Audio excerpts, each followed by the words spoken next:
தமிழ் மொழியில் டெக்னாலஜிகளை அறிய நம்ம சேனலை மறக்காமல் சப்ஸ்கிரைப் பண்ணிக்கோங்க. கூடவே அந்த பெல் ஐக்கானையும் ப்ரெஸ் பண்ணிக்கோங்க. Hello friends, welcome to our channel. இது உங்கள் கிரிஷ் டெக் தமிழ். நான் உங்கள் கிரிஷ். ஸோ இன்றைக்கி இந்த வீடியோவில் ஃபேஸ்புக்கில் இருக்க ஒரு யூஸ்ஃபுல்லான டிப்ஸை பற்றி தாங்க பார்க்க போகிறோம். நீங்கள் பார்த்தீங்கன்னா ஃபேஸ்புக்கில் நிறைய ஃப்ரெண்ட் ரிக்வெஸ்ட் கொடுக்குறவங்களா இருந்தால் கண்டிப்பாக உங்களுக்கு இந்த வீடியோ உதவும். ஏன்னு பார்த்தீங்கன்னா இதனால் உங்களுடைய ஃபேஸ்புக் ஐடி பறி போகிறதுக்கு நிறைய சான்ஸ் இருக்குது. ஸோ இந்த வீடியோவை ஸ்கிப் பண்ணால் முழுசாக பாருங்கள். உங்களுடைய ஃபேஸ்புக்கை நீங்கள் தான் பாதுகாத்துக்கணும். ஸோ இந்த வீடியோக்குள்ளே போகிறதுக்கு முன்னே நீங்கள் ஒன்றும் நம்ம சேனலை சப்ஸ்கிரைப் பண்ணாமல் இருந்தால் மறக்காமல் சப்ஸ்கிரைப் பண்ணிக்கோங்க. கூடவே அந்த பெல் ஐக்கானையும் ப்ரெஸ் பண்ணிக்கோங்க. அப்போ தான் நாங்கள் போடுற வீடியோட அப்டேட்ஸ் உங்களுக்கு உடனுக்குடன் கிடைக்கும். ஸோ வாங்க இன்றைக்கி வீடியோக்குள்ளே போகலாம்.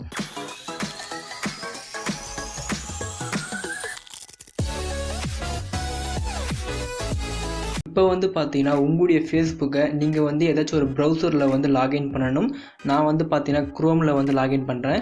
இது ஏன் ப்ரௌசரில் லாகின் பண்ணணும்னு கேட்டிங்கன்னா இந்த ஆப்ஷன் ப்ரௌசரில் மட்டும் தான் கிடைக்கும். ஃபேஸ்புக் அப்ளிகேஷனில் கண்டிப்பாக இருக்காது.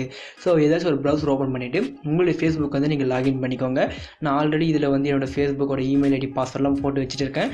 ஸோ அதனால் டேரெக்டாக ஓப்பன் ஆகிடும். ஸோ இந்த இடத்துல செகண்ட் ஒரு ஆப்ஷன் இருக்கும். அதாச்சும் ஃப்ரெண்ட் ரிக்வெஸ்ட் நீங்கள் அக்செப்ட் பண்ணுறதாக இருக்கட்டும், இல்லை ஃப்ரெண்ட் ரிக்வெஸ்ட் கொடுக்குறதாக இருக்கட்டும், அது மாதிரி செகண்ட் ஒரு ஆப்ஷன் இருக்கும். ஸோ இதை நீங்கள் ப்ரெஸ் பண்ணுங்கள்.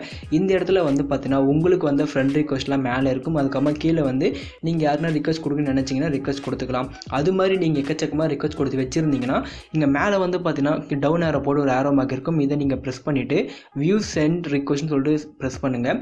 இது எல்லாம் பார்த்தீங்கன்னா நீங்கள் யார் யாருக்கெல்லாம் ரிக்வெஸ்ட் சென்ட் பண்ணீங்களோ அந்த லிஸ்ட்டு ஃபுல்லாக இந்த இடத்துல இருக்கும். ஸோ அவங்க அக்செப்ட் பண்ணாமல் இருந்தால் இந்த இடத்துல இருக்கும், பெண்டிங்லேயே இருக்கும்.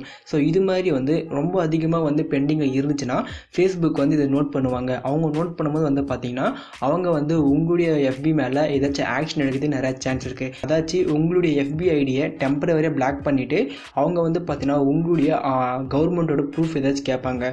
ஸோ அதனால் என்ன பண்ணுறீங்க, மேக்ஸிமம் இந்த ஸ்டெப்பை நீங்கள் பயன்படுத்தி உள்ளே எல்லாத்தையும் கேன்சல் பண்ணி விட்டுருங்க. அதாச்சும் யாருக்கெல்லாம் தேவையில்லாமல் நீங்கள் ரிக்வெஸ்ட் கொடுத்து வச்சுருக்கீங்களோ அது எல்லாத்தையும் பார்த்தீங்கன்னா நீங்கள் கேன்சல் பண்ணி விட்டுட்டிங்கன்னா உங்களுக்கு ரொம்பவே பாதுகாப்பாக இருக்கும். உங்களுடைய எஃபி ஐடியும் பார்த்தீங்கன்னா உங்களை விட்டு போகாது. ஸோ கண்டிப்பாக இந்த விஷயத்தை நீங்கள் பண்ணி வச்சுக்கோங்க. நீங்கள் அதிகமாக ரிக்வெஸ்ட் கொடுத்து வச்சுருந்தீங்கன்னா கண்டிப்பாக உங்களுக்கு பெரிய ஆபத்தாக நிற்கும். ஸோ அதனால் பார்த்தீங்கன்னா உங்களுடைய ரிக்வெஸ்ட் எல்லாமே கேன்சல் பண்ணிவிட்டு உங்களுடைய எஃபி ஐடியை நீங்கள் பாதுகாத்து வச்சுக்கோங்க. இந்த வீடியோ உங்களுக்கு பிடிச்சிருக்கும்னு நினைக்கிறேன். பிடிச்சிருந்தால் ஒரு லைக் பண்ணுங்கள். இது போல் மேலும் வீடியோக்களை நீங்கள் தெரிஞ்சுக்க நம்ம சேனலை மறக்காமல் சப்ஸ்கிரைப் பண்ணுங்கள். தேங்க்யூ ஃபார் வாட்சிங்.